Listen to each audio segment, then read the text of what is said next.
Welcome back, everyone, to the Upper Room channel. We're glad you're joining us for another deep dive into the texts that, well, really shape our faith and our understanding. It's great to be here. Yeah. And the timing feels perfect, especially with all the amazing feedback on the new song. Absolutely. Last Tuesday's release, Walk with God, Wow, the response has been incredible. it really has. And that phrase, walk with God, has just resonated so deeply, hasn't it? Which actually makes it the perfect theme for what we're digging into today. Exactly, because if you really want to get to the heart of what that means, biblically speaking, you got to go back to the man who, well, kind of defined it. Mhm. So today we're doing a deep dive into Genesis chapter 5. Now, let's be honest. Uh-oh. Haha, yeah. For a lot of readers, this chapter feels like hitting biblical speed bumps, you know? Oh, yeah.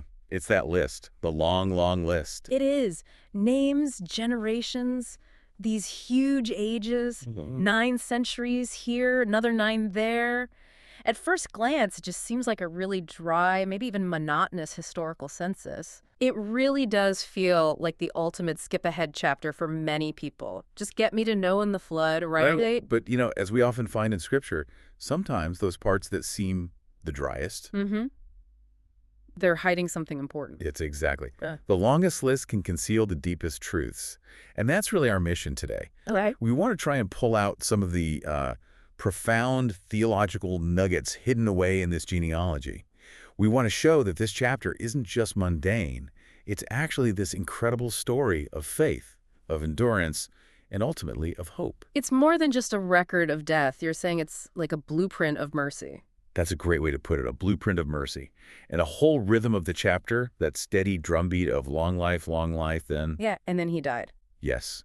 That rhythm is completely shattered by one single, really astonishing sentence. And that's going to be the core of our discussion. The game changer. Here it is. The line that just breaks the mold, introduces this whole spiritual dimension. Genesis 5.24. Enoch walked with God, and he was no longer here, for God took him.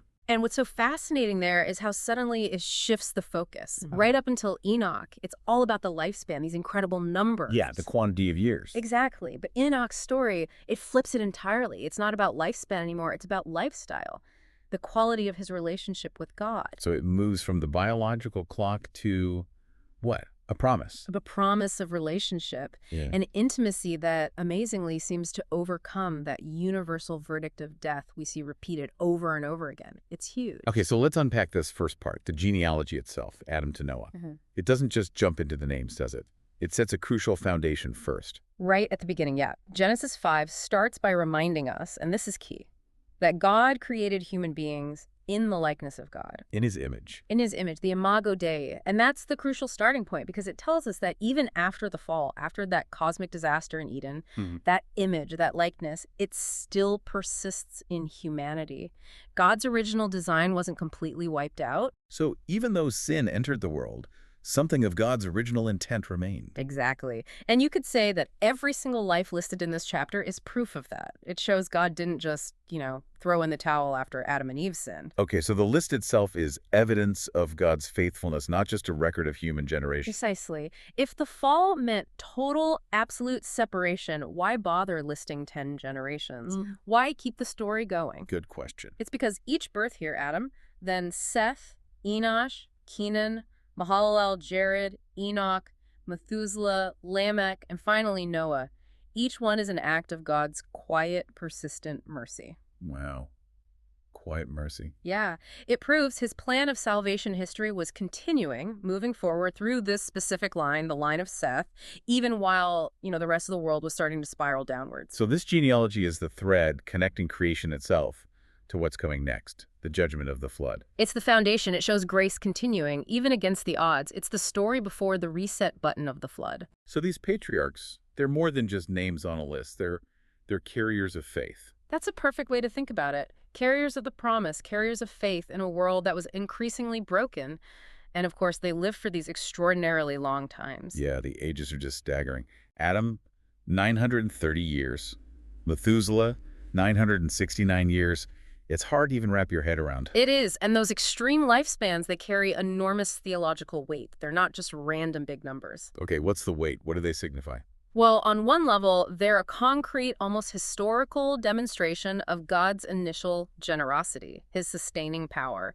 Life as it was perhaps meant to be, closer to creation. Like a lingering effect of Eden's blessing. Perhaps. But there's another implication, one that's often missed, about what those long ages mean for passing on faith. For memory. Ah, okay. How does living for, say, 900 years affect spiritual continuity? That's interesting. Well, think about it. Adam lived long enough to know not just Seth, but Enoch, Kenan, Mahalalel, Jared. He even overlapped significantly with Lamech, who was Noah's father. Wait, really? Adam knew Noah's dad. Adam died only about 5 years before Lamech did, according to the timelines here. And Methuselah, the oldest of them all, he died in the very year the flood began. That's incredible. So Adam, the man who literally walked in the garden, heard God's voice directly, experienced the trauma of the fall. He could have personally told those foundational stories, the direct testimony of creation, the curse to people living 9 generations later. Not through handed-down tales, but directly. Exactly. That's the power of that longevity, those critical eyewitness accounts of the very beginning. They could be passed down directly father to son, maybe grandson, great-grandson, across centuries. Which would drastically reduce the chance of the stories getting corrupted or turned into myth. Precisely. Adam, the original witness, overlapped with 7 full generations that came after him. This chain of living memory would have powerfully reinforced the reality of that initial blessing and the tragedy of the curse. It sustained the faithful remnant. So this isn't just a family tree. It's almost like a divinely designed system for preserving the core narrative, the truth about creation and the promise of redemption. You got it. It's designed to preserve that pure narrative. Okay, that connection between memory and mercy, it fundamentally changes how you read this whole chapter. But you hinted there might be even more packed into this list, something deeper. Oh, yes. If we dig just a bit deeper, there's this extraordinary layer. It's like a hidden confirmation that this genealogy isn't just history. It really is a blueprint for salvation. How? Where is it hidden? It's hidden right there, in the names themselves. The names, like the meanings of the name. Exactly. When you take the 10 names of these patriarchs, from Adam all the way through to Noah, and you translate their generally accepted Hebrew roots, and you put them in order, sequentially, they form this astonishing unified sentence, a prophetic message embedded right into the lineage. Okay, you have to tell us. What is the message? Adam, Seth, Enosh, Kenan, Mahalalel, Jared, Enoch, Methuselah, Lamech, Noah. What do their names say together? All right, so let's break it down roughly. Adam means man. Seth can mean is appointed. Enosh generally means mortal or frail, often with a sense of sorrow. Okay. Man is appointed mortal sorrow.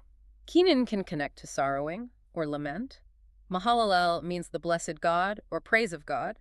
Jared can mean shall come down. The blessed God shall come down. Over. Getting interesting. Enoch means teaching or initiation. Methuselah is famously debated, but a strong possibility is his death shall bring. His death shall bring.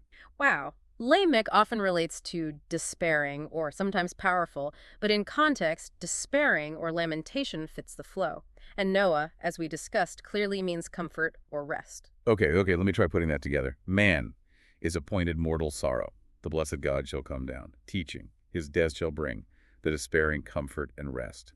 That close? That's incredibly close. The essential message embedded right there in the genealogy is man is appointed mortal sorrow. The blessed God shall come down, teaching that his death shall bring comfort, rest. That is absolutely stunning. So this list, the part of the Bible that looks maybe the most boring on the surface, is actually a hidden prophetic roadmap pointing towards Christ. It seems to be exactly that. It means that even before the flood, the foundational genealogy of humanity was apparently structured by divine providence to proclaim the entire story of redemption. The one who would come, take on human sorrow, and through his death, bring the ultimate rest promised to creation. This completely elevates the chapter. It proves Genesis 5 isn't just about recording who lived when. It's laying down this framework of hope, leading directly to the Savior. It makes it one of the most theologically packed chapters in Genesis, in a way, hidden in plain sight. Okay, so we've got this foundation. Continuity of faith, God's mercy, even this hidden prophecy of salvation in the names. Amazing.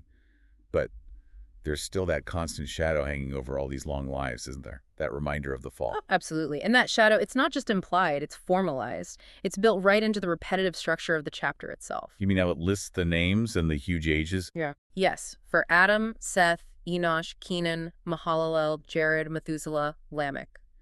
After recounting these incredibly long lives, The chapter delivers the same consistent, almost brutal verdict every single time. That refrain. It's what makes the chapter feel so haunting when you read it straight through. Every single entry concludes with the exact same phrase. Yeah. And then he died. And then he died. It's like this drumbeat of mortality. It's the universal judgment on humanity after Eden, hammered home again and again, 9 times. It underscores that core theological truth. Death entered the world through sin. It's the inescapable rhythm of human history now. Right. The long ages show God's patience, maybe his lingering blessing. But that final phrase, and then he died, it confirms the consequence, the wages of sin, as Paul would later say. Outside of God's direct intervention, the human project is terminal. It sets the stage for the judgment that's coming with the flood. But then, smack in the middle of this relentless pattern of death, We hit the breakthrough, the moment the rhythm just stops. Enoch, the son of Jared. His entry is completely different. First off, his lifespan, 365 years.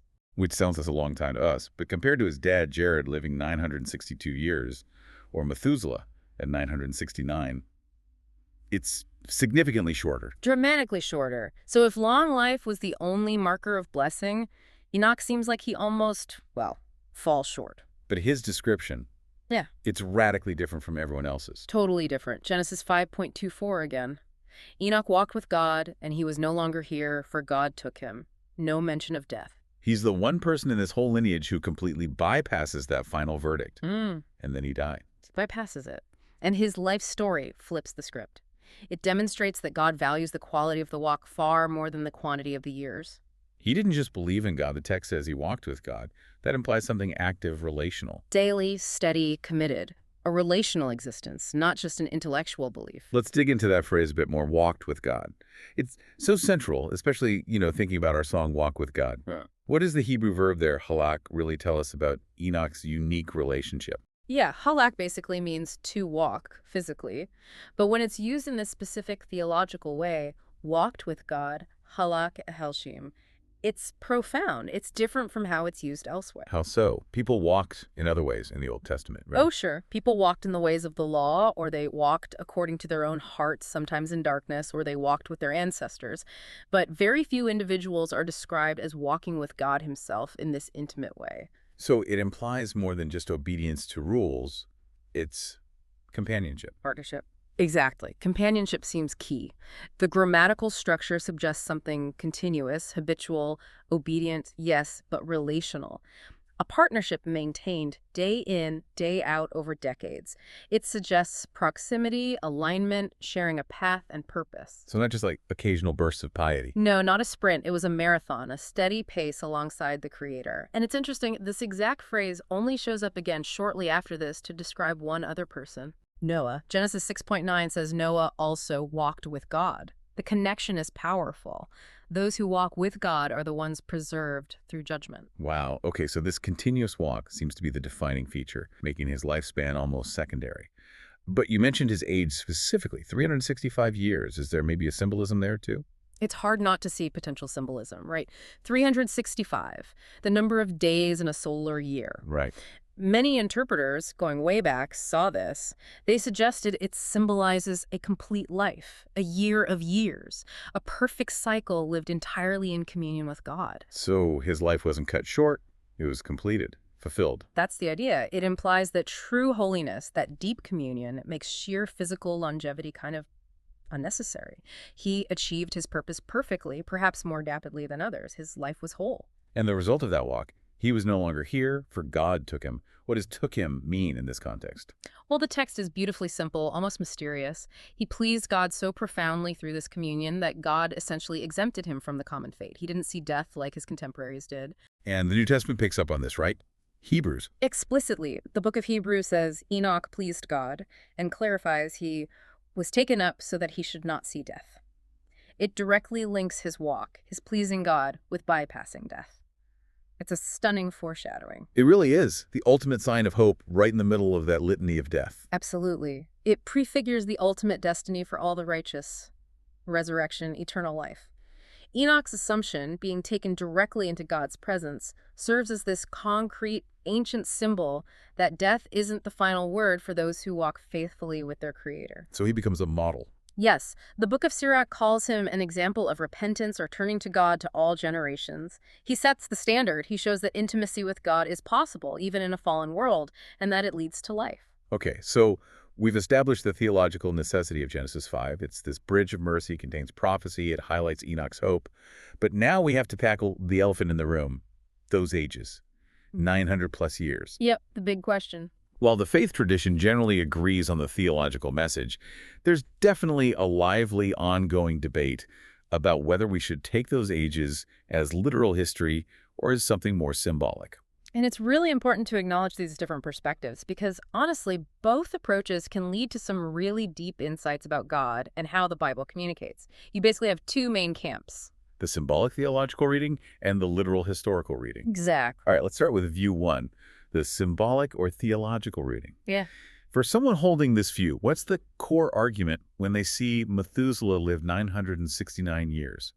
How do they interpret that?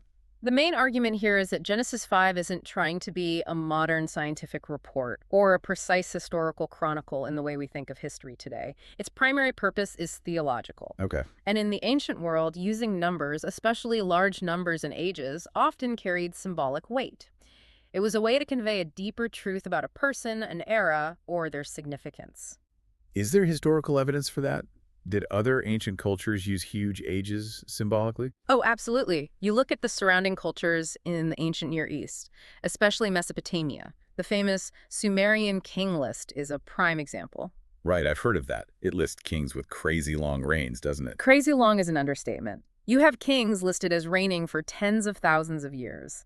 Like King Ululim supposedly ruled for 28,800 years, and Menluana for 43,200 years. Okay, yeah, that makes 969 years seem almost modest. Exactly. When you compare the biblical ages in Genesis 5 to those Sumerian lists, the Genesis numbers look remarkably restrained, almost realistic by comparison. Huh. Interesting comparison. So proponents of the symbolic view argue that the huge lifespans in Genesis 5 function similarly as a powerful narrative device. They symbolize God's profound blessing, his grace resting on this faithful line of Seth. So the numbers represent the idea of abundant life, God's generosity, his mercy allowing life to flourish despite sin entering the world. That's the core idea. It emphasizes the longevity God desired for humanity, showing his sustaining power was still strongly at work for a long time. And this view often points back to Enoch as key evidence. How so? Well, if the super long ages were purely literal and the only measure of God's blessing, then Enoch, with his relatively short 365 years, would look like a bit of a failure, wouldn't he? Right, he didn't hit the 900 club. But the text elevates him. His shorter life, combined with his unique assumption, highlights that the spiritual reality walking with God is actually the superior value. The longevity of the others shows God's grace extending time. Enoch's life shows the surpassing importance of immediate full communion. Okay, that makes sense as a symbolic reading. Now let's pivot. View 2, the literal and historical reading. This perspective takes the numbers 969 more at face value. Yes. This view argues that the ages are intended to be factual, emphasizing the actual historicity of these patriarchs as real individuals who lived exceptionally long lives. And why would they have lived so long, according to this view? The idea here often connects back to the state of humanity closer to creation, that perhaps the initial generations possessed certain preternatural gifts, blessings that included extraordinary longevity, as part of that original untarnished imago Dei. So closer to perfection, closer to the source, maybe less genetic decay or something like that. Something along those lines, yes. And proponents point to the precision of the ages, not just saying they lived a long time, but giving exact years, even ages at the birth of their sons, suggest these are meant as historical records. They demonstrate God's initial generosity in a very concrete way. And this view also sees a pattern in the decline of ages later on, right? That's a crucial piece of the literal argument. They connect these huge ages in Genesis 5 to the dramatic decrease in lifespan documented later in Genesis, especially after the flood. You mean like in Genesis 6.3? Exactly. Genesis 6.3, where God explicitly says, because of humanity's wickedness, his days shall be 120 years. Ah, so the decline from Methuselah's 969 down eventually towards that 120 limit for someone like Moses, that's seen as a deliberate historical marker. Yes, it's interpreted as concrete evidence of the mounting consequences of sin, the gradual decay affecting creation. The long ages of Genesis 5, therefore, become a benchmark of the world before that major moral collapse that led to the flood and the subsequent divinely imposed shortening of life. It's really fascinating how both interpretations, starting from different assumptions about the numbers, still arrive at profound theological points about God, sin, and time. It really is. And regardless of which view, a listener might find more compelling, there's absolute consensus on the chapter's ultimate theological function, what it's doing in the Bible. Which is what do both sides agree on? They agree it serves as a vital theological bridge. It hammers home the reality of death, and then he died, as humanity's common fate after the fall. But at the same time, it carefully documents the preservation of the faithful lineage from Adam to Noah. Preserving the seed through which redemption would eventually come. Precisely. And both views absolutely affirm Enoch as the standout figure, the model. Yeah, his story shines through regardless. Whether his 365 years are symbolic of completion or a literal shortened but holy lifespan, everyone agrees. His continuous, obedient communion with God is the life we're called to emulate. His assumption offers that tangible hope, prefiguring how we, too, can overcome death through intimate relationship with God. That's the goal. So we started this whole journey back with Adam, the first man. We walked through these generations, saw the pattern of death, the breakthrough of Enoch, and now the genealogy culminates. Generation 10, the birth of Noah. And this is where the tone really shifts, doesn't it? From that relentless refrain of death, we move into this explicit language of proactive hope, a promised new beginning. It feels like the whole list has been building towards this moment. It really has. Noah's birth is the culmination of this specific line of mercy traced from Seth. And his father, Lamech, when he names him, speaks arguably the most profound, forward-looking words in the entire chapter. Right, Genesis 5.29. Lamech says, "This one shall bring us relief." Relief from our work and the toil of our hands. Okay, that phrase, relief from our work and the toil of our hands, that immediately snaps us back to the beginning, doesn't it? It's not just about having a hard day at the office. Not at all. It connects directly back to Genesis 3, to the curse. After Adam sinned, God cursed the ground. Cursed is the ground because of you. Through painful toil, you will eat food from it. Exactly. That word toil, it means hard, painful labor, sweat, struggle. Human existence after the fall was defined by that toil and by the sorrow we saw reflected in some of those earlier names. So Lamech, standing there 10 generations deep in this cursed world, he's expressing this deep weariness, this longing for a break. He is weary, and out of that weariness, that longing, he names his son Enoch, which means rest or comfort. So Noah is born carrying this explicit prophecy in his very name. He's the figure of anticipated relief. Precisely. Lamech's words are this incredible expression of hope that God is about to intervene, to provide a new start, to somehow alleviate the heavy burden of the curse that lies upon the earth and humanity. And this immediately sets Noah up as a type, right? A foreshadowing figure. Absolutely. It allows us to see Noah clearly as a type of Christ. Just as Noah, through the ark, provided a temporary physical rest and relief from the immediate judgment and the cursed ground, so Christ provides the ultimate spiritual rest for our souls. Permanent relief from the curse of sin itself, freedom from that endless, futile toil against sin and death. So the genealogy's goal, in a sense, was to bring forth this figure who embodies rest, pointing ahead to the one who gives true rest. That's the trajectory. And then, of course, Noah's story, the story of the ark and the flood, becomes absolutely foundational for future understanding in the church. You mean the idea of salvation through water? Yes, the ark narrative is fundamental. It's interpreted almost immediately as this powerful sign of salvation being saved through the waters of judgment by God's grace and intervention within the safety of the ark. And this connects directly to Christian sacraments later on. Directly. The connection to baptism is particularly strong in Christian tradition. For example, the Catholic Catechism explicitly notes that the Church has always seen Noah's Ark as a profound prefiguring, a type of salvation through baptism. Just as Noah's family was saved through water inside the ark. So believers are saved through the waters of baptism, finding safety within the Church, which the Ark symbolizes. The Ark becomes the vessel of salvation. That's remarkable. So Genesis 5, this chapter we started off calling, maybe tedious or just a list, it actually builds methodically from the persistence of God's image through the reality of death to the hope of Enoch, and culminates in Noah, this promise of rest foreshadowing salvation itself. It's an incredible journey packed into one chapter, and that leads right back to the spiritual message for you, the listener, today. What should we take away personally from this deep dive? I think the first thing is assurance. This detailed genealogy spanning centuries tells you your life isn't just random. It's part of a much bigger, continuous unfolding story. A story that began way back in creation and is heading towards ultimate redemption. You're connected to this. And the practical application. How do we live this out? Well, it comes back to Enoch, doesn't it? His example is the call. God wants to walk with you, not just in church on Sunday, but in your everyday reality. In the middle of the work, the study, the music, the family stuff, the struggles. Yes, in all of it. It's not about achieving some impossible standard or giant spiritual leaps all the time. It's about cultivating that steady, continuous, obedient companionship with Him, taking one faithful step at a time.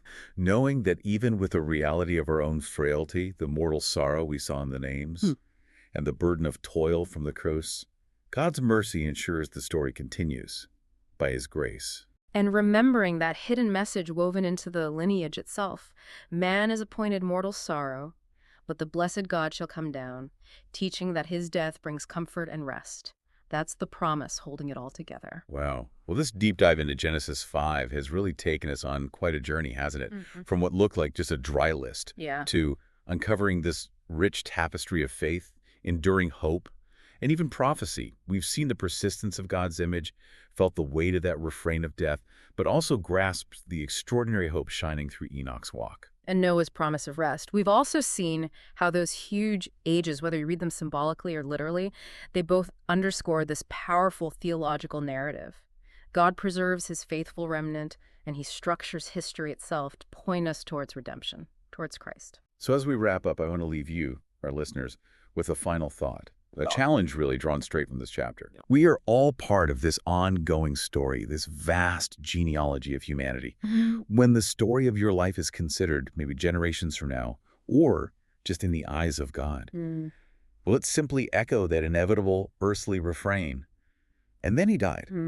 Or will there be something more? Will it become a testimony, like Enoch's, of having truly pleased God, of having chosen that continuous dedicated walk with Him?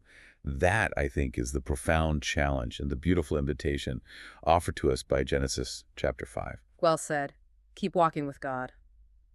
Thank you so much for tuning in and listening to another deep dive here on the Upper Room channel. We really hope looking closely at these lives, Adam's descendants, has maybe brought some unexpected clarity or inspiration for your own walk today. Yeah, definitely. And hey, we'd love to hear from you. Please take a moment to comment below this video. Let us know which part of this genealogy, maybe which name or which aspect, stood out most to you today. We really do read those comments. And of course, if you found this valuable, please like the video and definitely subscribe to the channel if you haven't already. Your engagement, your likes, subscribes, comments, it really does help us keep producing this kind of content, digging deep into these foundational texts. So please join us again. We're here every Tuesday and Friday with new deep dives and other original content. That's right. So until next time, keep walking with God.